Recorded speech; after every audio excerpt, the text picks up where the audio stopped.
شفته شوف قتلوا عالم شوفوا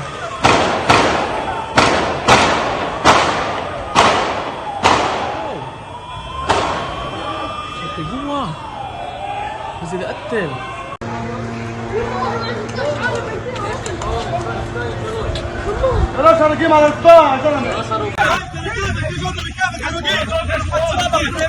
ഇസ്രായേലിൽ വീണ്ടും ഭീകരാക്രമണം. തെക്കൻ ടെൽ അവീവിലെ ജാഫയിൽ നടന്ന വെടിവയ്പിൽ 3 പേർ മരിച്ചതായും നിരവധി പേർക്ക് പരിക്കേറ്റതായും റിപ്പോർട്ട്.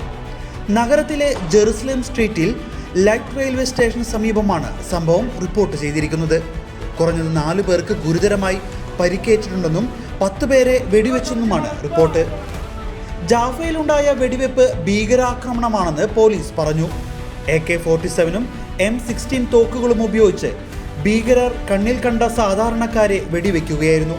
നിരവധി പേർ താഴെ വീണ് കിടക്കുന്നതായി വീഡിയോയിൽ കാണാം. അതിനിടയിൽ ട്രെയിനിൽ നിന്ന് പുറത്തിറങ്ങുന്നത് നിരീക്ഷിച്ച 2 ഭീകരർ സുരക്ഷാ സേനയുടെ വെടിയേറ്റ് മരിച്ചു. പ്രദേശത്ത് ഒരു ഭീകരൻ കൂടി ഉണ്ടെന്നാണ് പോലീസ് സംശയിക്കുന്നത്.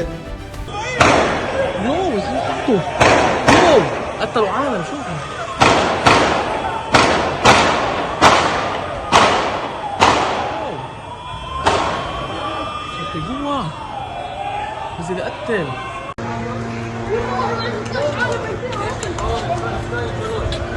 خلاص انا جيم على الطاعه يا زلمه